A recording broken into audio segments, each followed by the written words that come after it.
میں نے بیگ پھینکا اور سیدھی ماما کے کمرے میں گئی تاکہ آج کی گفتگو کے بارے میں پوچھ سکوں، لیکن شٹ، ماما تو اپنی کسی سوشل پارٹی میں گئی ہوئی تھی۔ میں یونیفارم تبدیل کیے بنا ہی سو گئی۔ 3 گھنٹے مسلسل سونے کے بعد جاگ گئی کیونکہ سر جمشید پڑھانے کے لیے آ چکے تھے۔ نہ جانے کیوں میں ابھی تک نیند میں تھی اور یہی دل چاہ رہا تھا کہ آج سر سے کوئی اور معاملات پوچھ لوں، آج کتابی باتوں کے علاوہ مزید باتیں ہوں جن کو سیکھنے کے بعد میں زندگی کے بارے میں کچھ مزید جان سکوں۔ سر جمشید ایمفل انگلش ہیں اور ایک کالج میں پڑھا رہے ہیں۔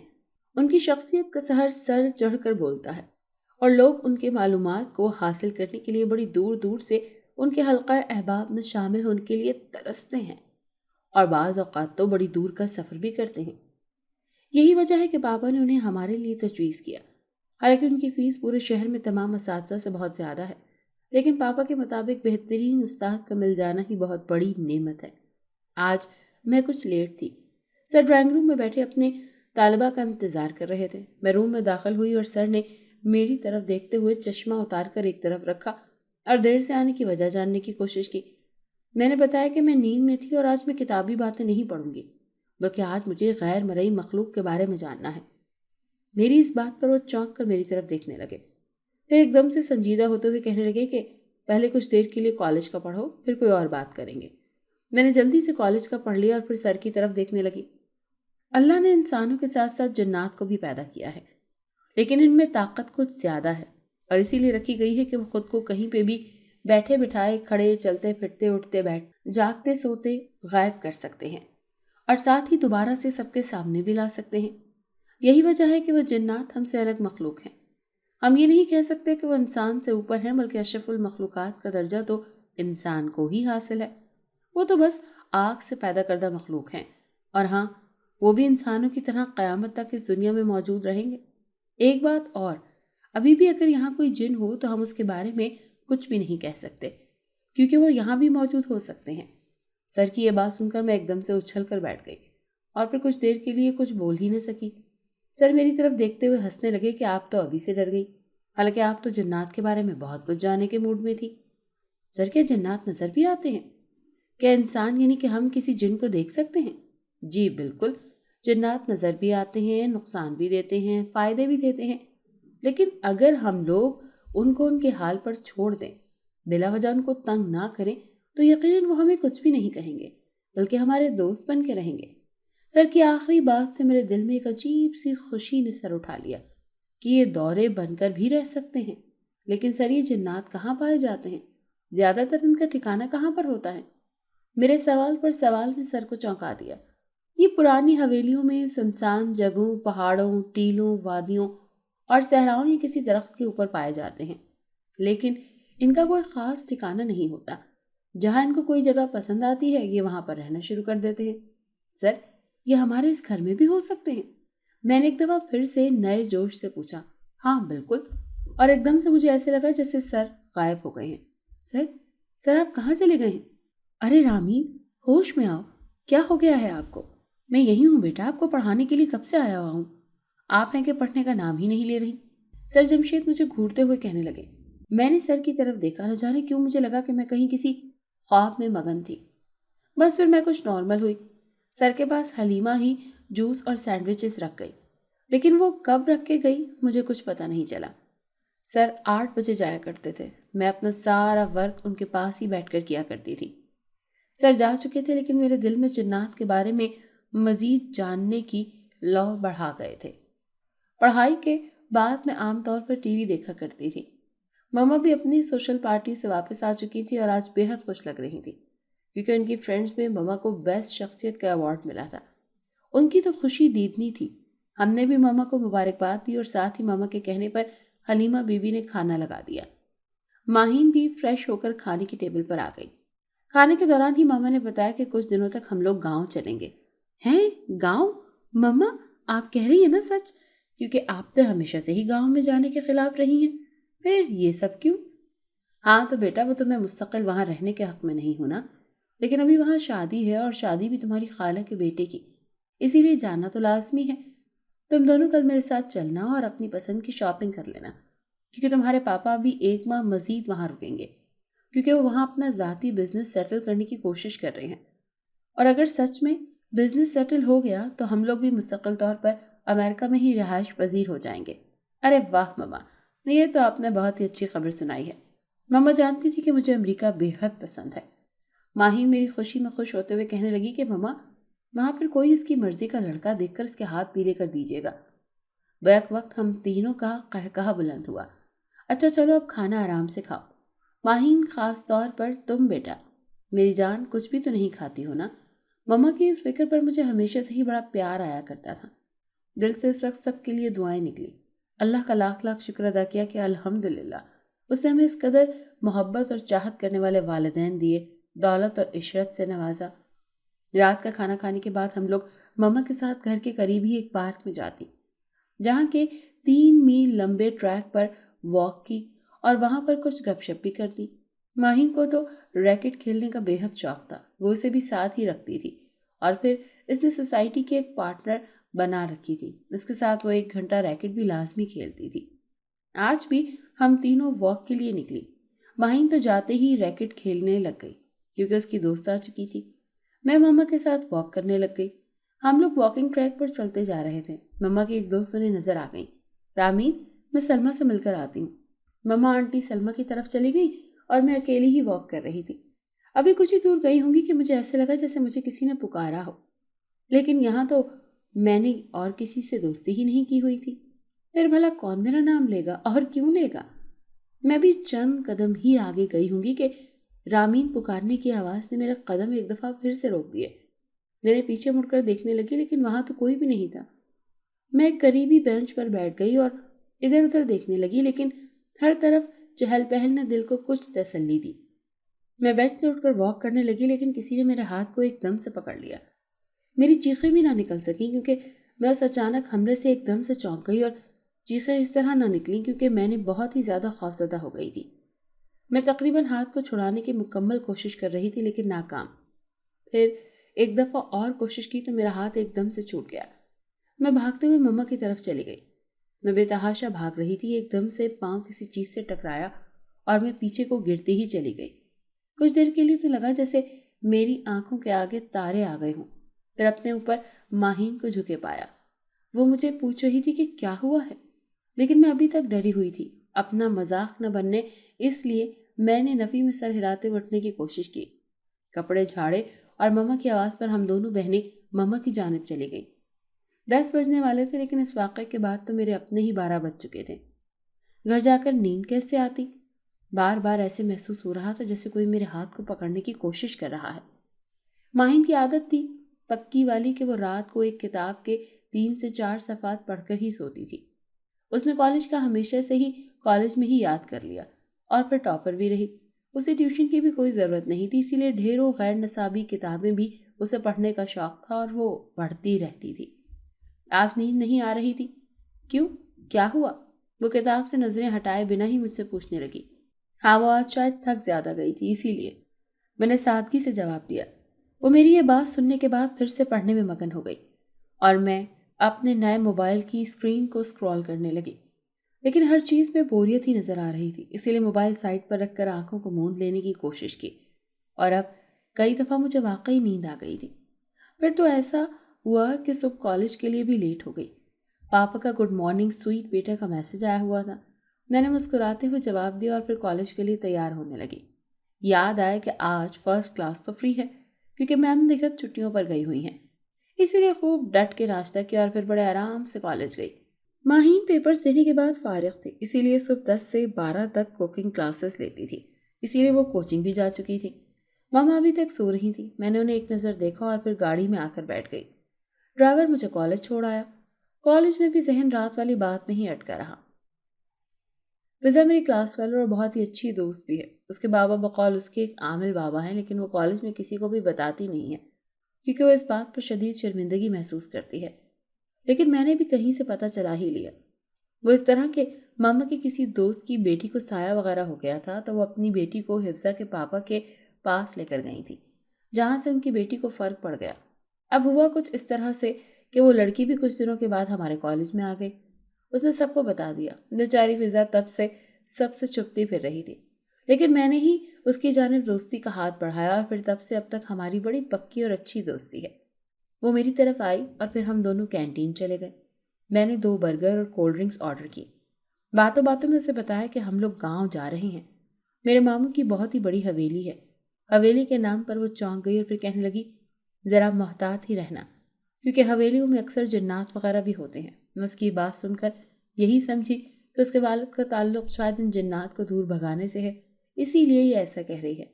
اچھا چلو، اگر کوئی جن تمہاری اس شہزادی دوست پر عاشق ہو بھی گیا تو تمہارے بابا کے پاس آ جائیں گے نا، کیونکہ وہ تو ہیں ہی نا پھر ہماری مدد کرنے والے۔ یہ تو ہے۔ ہمارے مشترکہ اور بلند و بانگ کہے کینٹین میں موجود باقی لوگوں کو بھی ہماری طرف دیکھ کر ہنسنے میں مشغول کرنے لگے۔ کینٹین کے بعد میں نے کوئی کلاس نہیں لی تھی کیونکہ مجھے لینے کے لیے آ گئے تھے، اور میں بڑی حیران ہوئی تھی کہ اس وقت کیوں آ گئے ہیں۔ پتہ چلا کہ ماما نے کہیں جانا ہے۔ میں نے فضا کو اللہ حافظ بولا اور پھر گاڑی میں آ کر بیٹھ گئی۔ بلکہ گاڑی میں تو ماما اور ماہین بھی تھی۔ پھر ہم لوگ مال چلے گئے، اپنی پسند سے شادی کی ساری شاپنگ کی۔ واپسی پر کھانا بھی فوڈ سیور سے کھایا اور گھر آتے آتے رات ہو گئی۔ ماما نے سارے کپڑے ریڈی میڈ ہی لیے، اور کیونکہ ان کی ایک بریکنگ نیوز کے مطابق ہم لوگ کل رات کو یہاں سے گاؤں کے لیے نکل رہے ہیں۔ خالہ کی کچھ طبیعت ناساز ہے جس کے بنا پر وہ شادی کی تاریخ کو کچھ دن پہلے لے آئی ہیں۔ ہم لوگ گھر پہنچے، کچھ پیکنگ کی، پھر اگلے دن پارلر گئے، اچھا سا فیشل کروایا اور پھر شام کو ہم لوگ گاؤں کے لیے نکل گئے۔ ساری تیاری اتنی آنن فانن تھی کہ یہ ڈر لگا رہا کہ کہیں کچھ رہ تو نہیں گیا یہاں پر۔ اب ہم لوگ پکی سڑک، شہر کی رونقیں روشنیاں چھوڑ کر ایک تاریک سے علاقے میں داخل ہوئے۔ یہاں پکی سڑک اور موٹر وے کے سفر کے بجائے کچی سڑکیں ہیں، جہاں پر گاڑی نے پہلے سے بھی آہستہ آہستہ چلنا شروع کر دیا۔ ڈرائیور بہت ہی تجربہ کار تھا، اسی لیے اس نے بڑی احتیاط سے گاڑی چلائی۔ پھر ہم تینوں خواتین اس گاڑی میں تھیں۔ ڈرائیور نے ماما کو تسلی دی کہ بے فکر رہیں، میں نے گاڑی میں اسلحہ وغیرہ رکھا ہوا ہے۔ ویسے تو کوئی ایسی ضرورت نہیں پڑے گی، لیکن اگر پڑی بھی تو میں سب کچھ دیکھ لوں گا۔ ابھی 1 گھنٹہ مزید سفر باقی تھا، جبکہ ہم لوگ 2 گھنٹے کا سفر کر چکے تھے۔ سچی بات تو یہ ہے کہ ہم لوگوں کو عادت ہی نہیں تھی اتنے طویل سفر کی، کیونکہ دادی لوگ بھی اسی سوسائٹی میں ہی رہتے تھے دوسرے چاچو کے ساتھ، اور ماموں لوگوں سے ہم لوگ اتنا ملتے ہی نہیں تھے۔ یہ بھی ہم لوگ صرف ماما کی بہن اور بابا کی غیر موجودگی کی وجہ سے کر رہے تھے، ورنہ ہم لوگ کبھی بھی نہ جاتے۔ ماما نے جان لیا کہ ہم کچھ خوفزدہ ہیں، اسی لیے وہ ہم سے اپنے بچپن کے قصے شیئر کرنے لگی، جب وہ اسی گاؤں جس میں ہم لوگ جا رہے تھے کھیلا کرتی تھی، دوڑتی پھرتی تھی، پھل کھاتی تھی، کچی سبزیاں شوق سے کھاتی، اور ساگ کے ساتھ مکئی کی روٹی کو بڑا اہم مقام حاصل ہوتا تھا۔ لیکن اب تو یہ خالص پن ناپید ہی ہو چکا تھا، کیونکہ شہروں کی خالص ہوا نے سب کچھ اپنے اندر ہی ہضم کر لیا تھا۔ مما، اگر آپ کو گاؤں اتنا ہی پسند تھا تو پھر آپ شہر میں کیوں چلی گئی؟ میں نے جھٹ سے سوال کر دیا۔ کیونکہ تمہارے بابا کو شہر ہی پسند تھا، اسی لیے مجھے ان کی بیوی کے روپ میں شہر ہی آنا پڑا۔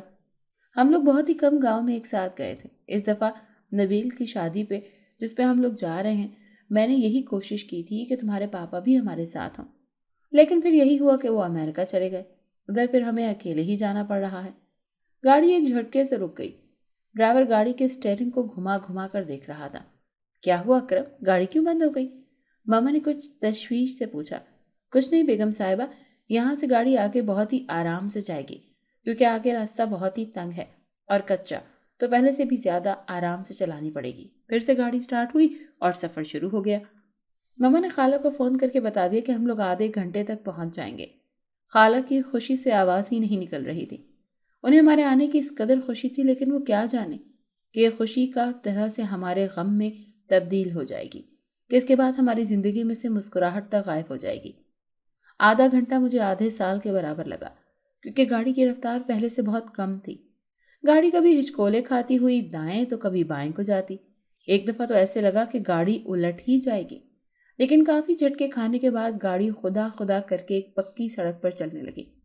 میری سانس میں سانس آیا۔ سامنے سے اب کو اکا دکا گاڑیاں بھی گزر رہی تھیں۔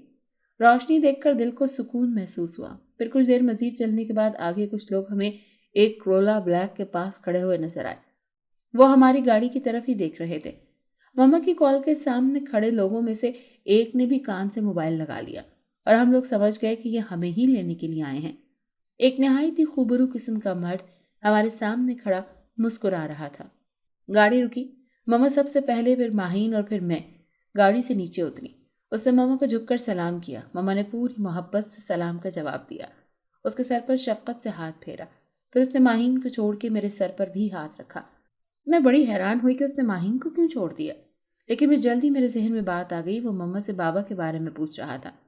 اس نے اپنی گاڑی اور باقی لوگوں کو وہیں پر چھوڑا اور پھر ہماری گاڑی میں فرنٹ سیٹ پر بیٹھتے ہوئے ڈرائیور کو راستہ بتانے لگا۔ اور سناؤ نبیل بیٹا، گھر میں سب کیسے ہیں؟ مما نے فرنٹ سیٹ پر بیٹھے شخص کو مخاطب کرتے ہوئے کہا۔ جی خالہ، سب بہترین ہے، بس امی کی کچھ طبیعت خراب ہے، اسی لیے یہ شادی کی تاریخ پہلے رکھنی پڑی۔ چلو اچھا ہو گیا، یہ تو واقعی میری بہن بھی یہ خوشیاں دیکھ لے۔ کچھ ہی دیر کے بعد وہ لوگ ایک بہت ہی بڑی حویلی کے سامنے کھڑے تھے۔ پوری حویلی کو کسی دلہن کی مانند سجایا گیا تھا۔ روشنیوں کا ایک سمندر تھا اور میں نے خدا کا شکر ادا کیا کہ اتنی تاریک راہوں کے بعد مجھے یہ روشنیاں دیکھنا نصیب ہوئیں۔ گاڑی سیدھی حویلی کے اندر داخل ہو گئی۔ حویلی میں بہت بڑا سا ایک گیراج تھا، اس کے بعد ایک بہت بڑا لان جس میں بے شمار درخت تھے اور ان درختوں کو بھی خوب سجایا گیا تھا۔ لان میں بھی کرسیاں لگائی گئی تھیں جن پہ زیادہ تر مرد حضرات ہی براجمان تھے۔ خالہ آہستہ آہستہ چلتے ہوئے لان کی طرف بڑھ رہی تھی۔ دو نوکرانیوں نے ان کو دونوں طرف سے پکڑا ہوا تھا۔ امی لو دیکھ کے وہ بے حد خوش ہوئیں اور اپنی نحیف سی آواز میں ماما کا بار بار شکریہ ادا کر رہی تھی، گویا کہ اس وقت ہم لوگ ہی ان کے سب سے اچھے اور اہم مہمان تھے۔ پھر ہم لوگ اندر چلے گئے۔ اس حویلی کی تعمیر کو دیکھ کر بالکل بھی ایسا نہیں لگ رہا تھا کہ یہ کوئی گاؤں کی حویلی ہے، بلکہ اس کی آرائش تو شہر کے کچھ گھروں سے بھی زیادہ بہترین تھی۔ ہم لوگوں کا سامان خالہ کے بتائے ہوئے کمروں میں نوکرانیوں نے رکھ دیا اور پھر ہمیں لاؤنج میں بٹھایا گیا۔ چائے کے ساتھ بے شمار لوازمات تھے۔ میں تو حیران تھی کہ گاؤں میں رہتے ہوئے ایسی شان و شوکت۔ خوب انصاف کیا اور پھر کھانے کی ابھی طلب ہونے کے برابر بتاتے ہوئے ہم لوگ بھی دوسرے مہمان خانے میں چلے گئے۔ یہ ایک بہت ہی بڑا ہال تھا جہاں پر قالین بچھائے گئے تھے۔ درمیان میں مخمل کے کپڑے سے بنے بے شمار کشن تھے اور ان کے درمیان میں ڈھولکی رکھی ہوئی تھی۔ گاؤں کے خاندان کی بہت ساری خواتین ڈھولک و گیت گانے میں مصروف تھیں۔ ہمیں کچھ خاص سمجھ تو نہ آئی لیکن ہم لوگ خوب انجوائے کر رہی تھیں۔ اسی ہال میں تقریباً 3 سے 4 ہزار لوگ آ رہے تھے اور سما سکتے تھے۔ میں تو خالہ کے گھر بہت زیادہ گرویدہ ہو گئی تھی۔ رات کے 2 بجے تک یہ گیت گانے چلتے رہے۔ پھر ہم سائے اپنے گھروں کو چلے گئے۔ کچھ مہمان یہیں پہ ہی سیدھے ہو کر لیٹ گئے۔ کھانے کی کوئی گنجائش ہی نہیں تھی، اسی لیے ہم لوگوں نے کھانا نہیں کھایا۔ خالہ خود ہمارے ساتھ کمرے تک آئیں اور پھر ہمارے ساتھ ہی اپنا بستر بھی لگا لیا۔ خاص طور پر ماہین سے تو بہت ہی پیار کر رہی تھی۔ بار بار کہہ رہی تھی کہ مجھے تو بہت چاو تھا کہ ماہین ہی میری بہو بنے، لیکن خالق بھائی کسی بھی صورت میں نہیں مانے۔ میں نے تو بہت منتیں بھی کی تھی۔ خالہ کی آواز بھیگ سی گئی۔ اسی دوران میں ماہین نے بھی کروٹ بدل لی۔ میں حیران تھی کہ یہ سب کچھ کب ہوا تھا، خالہ کب آئی تھی ہمارے گھر میں رشتہ لینے کے لیے۔ لیکن میں یہ بھی جانتی تھی کہ پاپا نے ماما کو ایک دفعہ بڑا سخت ڈانٹا تھا، شاید وہ یہی موقع تھا، لیکن میں اس معاملے سے اس قدر بے خبر کیوں رہی؟ یہ بات میری سمجھ میں نہیں آ رہی تھی۔ نبیل بھائی بھی دروازے پر نوک کرتے ہوئے کمرے میں داخل ہوئے۔ ان کے آتے ہی سب سے پہلی نظر ماہین پر پڑی۔ پھر وہ ٹھنڈی سانس لیتے ہوئے ماما کے پاس آ کر بیٹھ گئے۔ ان کے اور پاپا کے حال احوال جاننے لگے۔ وہ باتوں سے مجھے بے حد سلجھے ہوئے لگتے تھے، مطلب ان میں گاؤں کے لوگوں جیسی کوئی بات ہی نہیں تھی۔ پھر کچھ دیر کے بعد وہ مجھ سے باتیں کرتے رہے اور جاتے ہوئے ایک الوداعی نظر ماہین پر ڈالتے ہوئے کمرے سے باہر چلے گئے۔ ماما اور خالہ پھر سے باتوں میں مگن ہو گئیں اور اپنے بچپن اور اپنے والدین کو یاد کرنے لگیں۔ کل مہندی تھی اور پھر پرسوں بارات بھی ساتھ والے گاؤں میں ہی جانی تھی، اسی لیے کچھ خاص فکر نہیں تھی۔ خالہ نے سارے زیور دکھائے، نبیل بھائی کی بیوی کے لیے بنوائے گئے تھے۔ خالہ پھر سے کہنے لگی کہ یہ سب میری ماہین کے ہونے تھے۔ ان کے ہر بات سے یہی لگتا تھا کہ یہ بہت ہی دل سے ماہین کو چاہتی تھی، لیکن اب کیا ہو سکتا تھا؟ اب تو کچھ بھی ہمارے بس میں نہیں تھا۔ باتیں کرتے کرتے صبح فجر کی نماز پڑھنے کے بعد ہم لوگ سو گئے۔ خالہ نے ماہین کو اپنے پاس ہی سونے کو کہا۔ مجھے ماما پہ بڑا غصہ آ رہا تھا کہ اتنی چاہت کرنے والے، محبت سے پیش آنے والے لوگوں کو کیوں خود سے ابھی تک دور رکھا۔ میں یہ بات برملا کہہ سکتی ہوں کہ خالہ اور ان کا بیٹا بہترین انسانوں میں شامل ہوتے ہیں۔ پھر اپنوں جیسی چاہت کیا ہوتی ہے یہاں گاؤں آ کر ہی پتہ چلا کہ ایک پوری فوج ہی ہمیں لینے کے لیے آئی ہوئی تھی۔ خیر، یہ سوچتے سوچتے مجھے نیند آ گئی، لیکن نہ جانے کیوں میرا دل کہہ رہا تھا کہ ماہین ابھی تک جاگ رہی ہے۔ وہ بار بار کروٹیں لے رہی تھی۔ پھر کچھ دیر کے بعد وہ اٹھی اور اٹھ کر باہر کی طرف چل پڑی۔ میں حیران تھی کہ یہ کس طرف کو جا رہی ہے، کہ کیسے یہ اتنا جاگ بھی رہی ہے کہ اسے نیند بھی نہیں آ رہی۔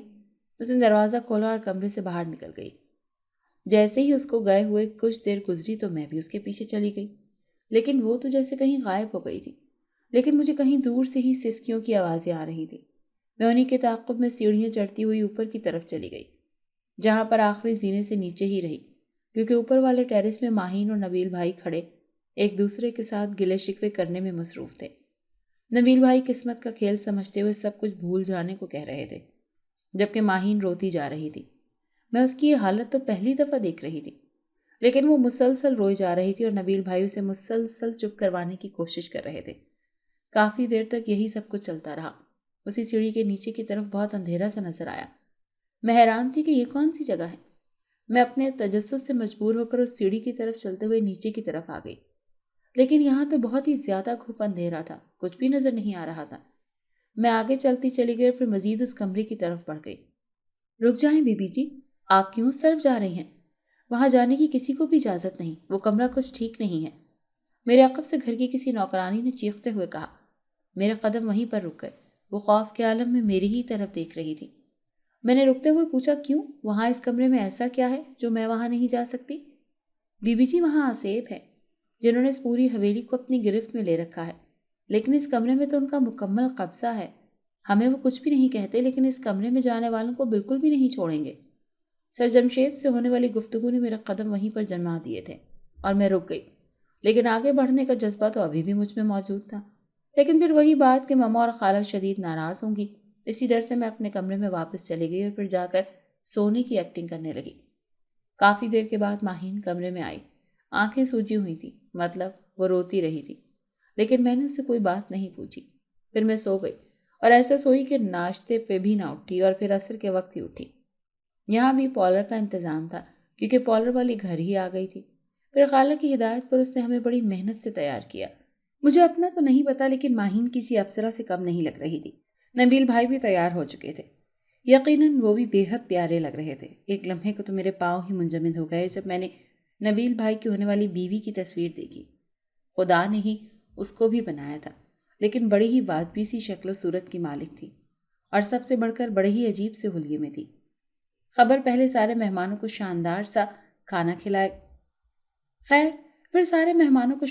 پہلے کھانا کھلایا گیا اور اس کے بعد رسم شروع ہوئی۔ فیملی کی بڑی بوڑھیاں نبیل بھائی کو مہندی لگا رہی تھیں، پیسے نشاور کیے جا رہے تھے۔ نبیل بھائی پھوٹ پھوٹ کر رو دیے، کیونکہ اسی لمحے انہیں اپنے والد بہت یاد آئے، جو ایک کار حادثے میں وفات پا گئے تھے۔ سب نے ان کی ہمت بندھائی۔ میں نے بھی مہندی لگائی نبیل بھائی کو۔ انہوں نے پیار سے میرے سر پر ہاتھ رکھتے ہوئے مجھے 5,000 روپے دیے۔ پھر رات گئے تک رسم چلتی رہی۔ اگلی صبح بارات لے کر بھی جانا تھا، اسی لیے خالہ نے سب سے کہا کہ ابھی جا کے سب سو جائیں، لیکن ماما کے خیال میں آج کی رات ہی ڈھولک رکھی جائے، کیونکہ آج لڑکے کی خالہ گیت سنائے گی۔ میں بڑی حیران اور خوش ہوئی۔ پھر ماما نے گیت گائے۔ سچی میں حیران تھی کہ میری ماما کو پنجابی گانے بھی آتے ہیں۔ خوب ہلا گلا رہا، لیکن میں نے ارد گرد دیکھا تو مجھے ماہین کہیں بھی نظر نہیں آئی۔ سب کے بیچ میں سے میں نے اسے تلاش کرنے کی کوشش کی، لیکن وہ مجھے کہیں بھی نہیں ملی۔ پھر میں نے خالہ کو کہتے ہوئے سنا کہ بس اب سوئیں، کیونکہ وال کلاک پر نظر ڈالی تو رات کے 2 بج رہے تھے۔ میں نے بالکل بھی سونے کے موڈ میں نہیں تھی، کیونکہ میری بہن کہیں بھی نظر نہیں آ رہی تھی۔ میں نے ماما کو بتایا تو وہ کہنے لگی کہ یہیں پہ ہی ہوگی، لیکن پھر ماہین جب کمرے میں بھی نہیں آئی تو مجھے شدید تشویش ہوئی۔ ماما نے خود اٹھ کر ادھر ادھر کمروں میں، حتیٰ کہ لان میں، حویلی کے باہر بھی دیکھا، لیکن وہ کہیں پر بھی نظر نہیں آئی۔ اب تو ہم دونوں کو تشویش ہوئی۔ پھر نبیل بھائی کو گھر میں بلایا گیا، انہیں ساری بات بتائی تو وہ ایک دم سے کچھ پریشان ہوئے۔ پھر کمروں میں ہر جگہ دیکھنے لگے، لیکن ماہین تو جیسے کہیں غائب ہی ہو گئی تھی۔ پھر سارے ملازمین کو بلایا گیا، ان سے باری باری پوچھا گیا، CCTV کی فوٹیج چیک کی، باہر تو وہ کہیں بھی نہیں گئی تھی۔ پھر اپنے خاص نوکروں کو بلا کر پوچھا تو کسی کو کچھ بھی علم نہیں تھا۔ مجھے تو یہی لگا کہ وہ نبیل بھائی کی شادی سے دل برداشتہ ہو کر کہیں چلی گئی ہے، لیکن کہاں پر؟ وہ تو اس علاقے میں کسی کو بھی نہیں جانتی ہے۔ نبیل بھائی خالہ کے پاس گئے اور تفصیل سے ساری بات سنی۔ ہم نے یہی بتایا کہ وہ واش روم کے لیے گئی تھی، پھر کسی نے بھی اس کو دوبارہ نہیں دیکھا۔ امی، اس کمرے میں؟ نبیل بھائی کی آواز حلق میں ہی کہیں پھنس گئی۔ نہیں، ایسا نہیں ہو سکتا۔ وہ خود ہی سوچ سوچ کر پریشان ہو رہے تھے۔ پھر انہوں نے اپنے بڑے تایا کو فون کیا۔ وہ کسی بھی شادی میں نہیں جاتے تھے، بلکہ گوشہ نشیں ہو چکے تھے، لیکن وہ بہت ہی اللہ والے تھے۔ نبیل بھائی پہلے تو انہیں کال کرتے رہے، پھر گاڑی نکالی اور اسی وقت چلے گئے۔ 1 گھنٹے کے بعد وہ واپس آئے اور ایک نہایت ہی خوش شکل لیکن روحانی صورت والے ایک بزرگ ان کے ساتھ موجود تھے۔ سر کو مکمل طور پر جھکائے ہوئے وہ اندر داخل ہوئے۔ انہوں نے سب کو باہر نکال دیا سوائے خالہ کے۔ جب کچھ دیر کے بعد انہوں نے نبیل کو کمرے میں بلایا اور کہنے لگے بچی اس کمرے میں چلی گئی ہے جس میں جانے سے آج تک منع کرتا رہا ہوں۔ اچھا، اب تم لوگوں کو تو علم ہے، لیکن مہمانوں کو کیوں نہیں بتاتے تاکہ وہ بھی کچھ احتیاط کریں؟ وہ شدید غصے کے عالم میں، تشویش کے عالم میں بولتے چلے جا رہے تھے۔ ان کی آواز میں اس قدر روک تھا کہ کچھ دیر کو تو میں ایک لفظ بھی نہ بول سکی۔ پھر انہوں نے ایک بڑا سا جھاڑ لیا، کچھ پڑھ کر اس پر پھونکا، پھر اس پر ہاتھ پھیرنے لگے تو اس جار میں ماہین کی شکل نظر آنے لگی، جو شدت سے رو رہی تھی اور بار بار کہہ رہی تھی کہ مجھے یہاں سے نکالیں، میرا یہاں پر سانس بند ہو رہا ہے۔ وہ ہاتھ جوڑ جوڑ کر رو رہی تھی لیکن کوئی بھی اس کی فریاد سننے کو تیار نہیں تھا۔ پھر ایک دم سے اس کی شکل غائب ہو گئی۔ میں اور ماما اپنا دل پکڑ کر بیٹھ گئیں کہ اگر کسی نے بھی پاپا کو کال کر دی تو کیا ہوگا۔ پاپا تو کبھی بھی ماما کو معاف نہیں کریں گے۔ میں رو رو کر اللہ سے دعا مانگ رہی تھی کہ ایک دفعہ میری بہن زندہ سلامت واپس آ جائے، ہم لوگ یہاں سے فوراً ہی چلے جائیں گے۔ ماما تو جائے نماز سے اٹھ ہی نہیں رہی تھی، خالہ کی طبیعت مزید خراب ہو گئی تھی۔ نبیل بھائی اور ان کے تایا کچھ دیر اکیلے بیٹھ کر کوئی بات چیت کرتے رہے جس کا کسی کو بھی علم نہ ہوا۔ خالہ تو بالکل ہی مایوس ہو چکی تھی کیونکہ وہ نہیں سمجھ پا رہی تھی کہ کیا کریں، کیونکہ تایا جان نے بتایا تھا کہ وہ جنات بڑی طاقت والے ہیں۔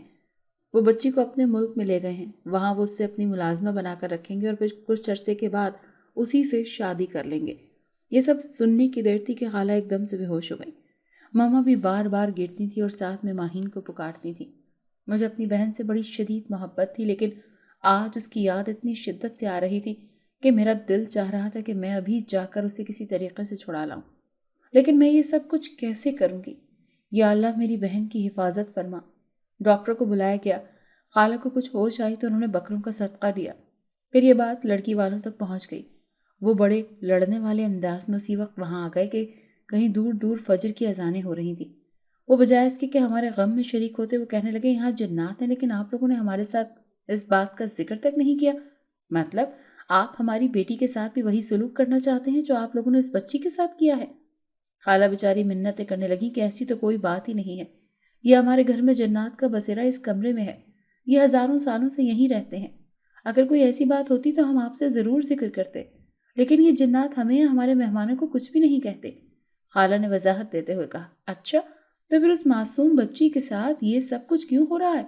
اس سوال کا خالہ کے پاس کوئی جواب نہیں تھا، اسی لیے وہ بیچاری خاموشی سے سر جھکا کر دیکھتی رہی۔ ٹھیک ہے بہن جی، ہماری طرف سے یہ شادی نہیں ہو سکتی۔ ارے ہماری بیٹی ابھی اس گھر میں آئی ہی نہیں اور یہ تماشے شروع ہو گئے ہیں۔ جب وہ یہاں آ جائے گی تو نہ جانے یہاں کیا کیا ہوگا اس کے ساتھ۔ ان کی یہ بات سن کر خالہ پھوٹ پھوٹ کر رونے لگی۔ ماما ماہین کی پریشانی کو بھلا کر بہن کو دیکھنے لگی، لیکن خالہ بے حد پریشان ہو رہی تھی۔ پھر وہ لوگ چلے گئے۔ 1 گھنٹے کے بعد وہ باقی ساری بری اور باقی اشیاء بھی واپس کر گئے تھے۔ میں حیران تو بہت ہوئی، لیکن پھر یہ سوچ کر کہ شاید اسی میں کوئی بہتری ہو، میں چپ کر کے ایک کونے میں بیٹھ کے روئی جا رہی تھی۔ نبیل بھائی کو ساری بات کا علم ہو چکا تھا، وہ بالکل نہیں بولے۔ بس اس وقت ان کے نزدیک ماہین کی زندگی بہت اہم تھی۔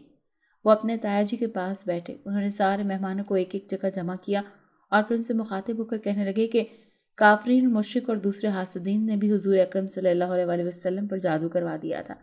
ہمارے نبی صلی اللہ علیہ وسلم پر جادو ٹونا اگر ہو سکتا ہے تو پھر ہماری کیا اوقات ہے؟ اب یہ تو شیاطین کے کام ہیں، لیکن ان سے نجات کے لیے اللہ پاک نے سورہ کافرون اور سورہ ناس کا ورد بھی بتایا ہے۔ وہ صرف اس لیے کہ ہم اگر ان کو پڑھنے کے بعد گھر سے باہر نکلیں یا اگر ہر وقت بھی پڑھتے رہیں تو ہم ان جادوگروں کے شر سے، جنات کے ٹولوں سے اور شیاطین سے بالکل طور پر محفوظ رہ سکتے ہیں۔ اس لیے میں یہ چاہتا ہوں کہ جتنے بھی لوگ یہاں پر موجود ہیں وہ وضو کریں، ان صورتوں کی تلاوت شروع کریں، انشاءاللہ سب کچھ ٹھیک ہو جائے گا۔ ہم سب نے وضو کیا، بڑی دل جمعی سے اللہ کو یاد کرتے ہوئے تلاوت شروع کی۔ اگلی صبح اور پھر رات تک کسی نے بھی نہ کچھ کھایا نہ پیا اور مسلسل تلاوت کرتے رہے۔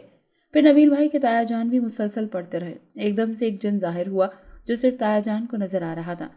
انہوں نے اس سے اس کی طلب پوچھی تو وہ جن ہماری ہی زبان میں بتانے لگا کہ یہ لڑکی مجھے اچھی لگی ہے، یہ ہمارے کمرے کے سامنے اس جگہ سے گزر رہی تھی جہاں سے منع کیا گیا۔ میں وہاں بیٹھ کر کھانا کھا رہا تھا، لیکن یہ میرے برتنوں میں سے گزر گئی پاؤں رکھ کر۔ بس مجھے اس پر بڑا غصہ آیا، لیکن ایک دم سے یہ مجھے اچھی بھی لگنے لگی۔ اب میں اسی سے شادی بھی کروں گا، بس پھر اب یہ میری ہے۔ ایک دم سے اس کے ہاتھ میں ماہین بیٹھی رو رہی تھی۔ تایا جان بولے کہ یہ ایک انسانی مخلوق ہے، اس کا تمہاری دنیا سے کیا تعلق؟ لیکن وہ جن نہیں مانا۔ بالآخر تایا جان نے سورہ جن کی تلاوت کی اور وہ جن ایک دم سے جھاگ کی طرح بیٹھ گیا۔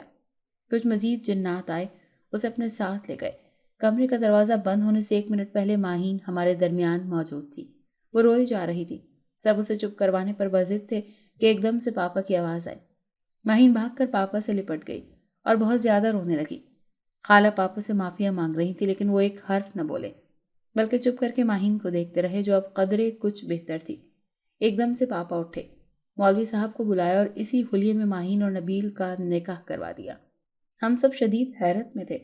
وہ کہنے لگے کہ زندگی میں بہت کچھ سیکھا ہے، لیکن ابھی اس بچے نبیل کی محبت نے مجھے جو کچھ سکھایا ہے یہ انمول ہے۔ میں اس سے بڑھ کر اپنی بیٹی کو جیون ساتھی دے ہی نہیں سکتا۔ خالہ شکرانے کے نوافل ادا کر رہی تھی۔ ماہین کو روسی لباس پہنا کر نبیل کے کمرے میں لے جایا گیا اور ہم لوگ 1 ماہ مزید رہنے کے بعد امریکہ کا خیال اپنے دل سے نکال کر واپس شہر آ گئے۔